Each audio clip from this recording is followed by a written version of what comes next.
Hello everyone. In today's video lesson, we're going to learn about nested loops in C++, and I'm going to write a program, a simple version of a nested loop, and we're going to see how it works. And basically, it's a loop inside another loop.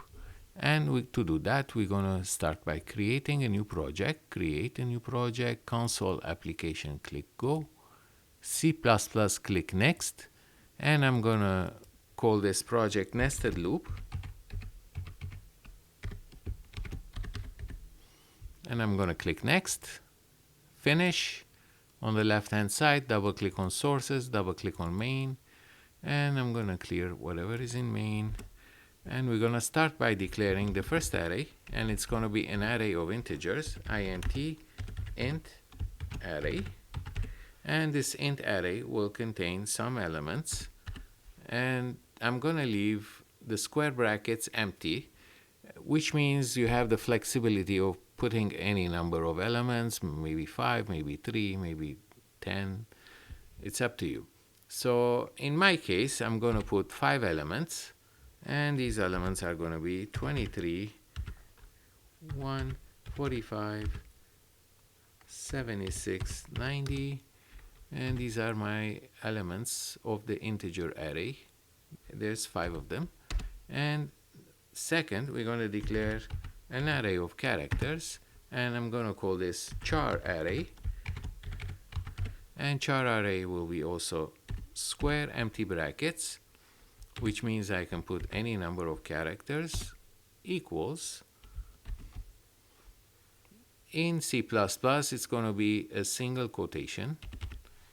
So we're going to start by A, going to single quotation, B, comma, single quotation, C, comma, single quotation, D, comma, single quotation, E.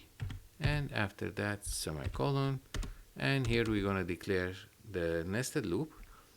It's going to be for int I equals 0, semicolon, I less than 5, semicolon, I plus plus,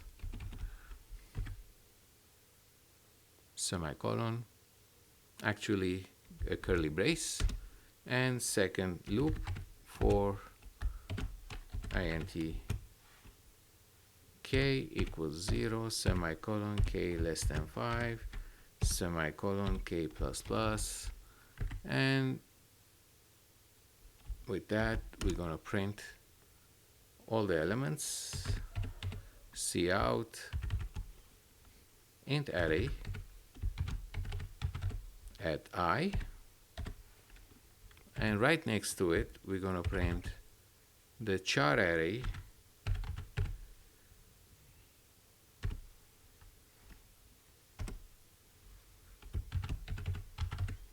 at k.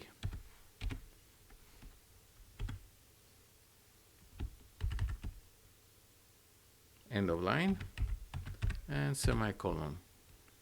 And at the end we have to type cin dot get open and close parenthesis semicolon. So what we're gonna get from this output is a number, and right next to it a character. Basically the loop is going to loop through all the elements of the first array and all the elements of the second array and print one by one. To do that, I'm going to click build and run and see the results. Okay, here we go. So the first loop is 23, 1, 45, 76, 90. Going through the second loop, 23A, 23B, 23C, D, E, etc. And then once it's done, we're moving on to 1, 1A, 1B, 1C, 1D, 1E, and then 45A, 45B, and so on until we reach the 90, and the last element will be 90E. I hope everything is clear. As you see, the program is working correctly.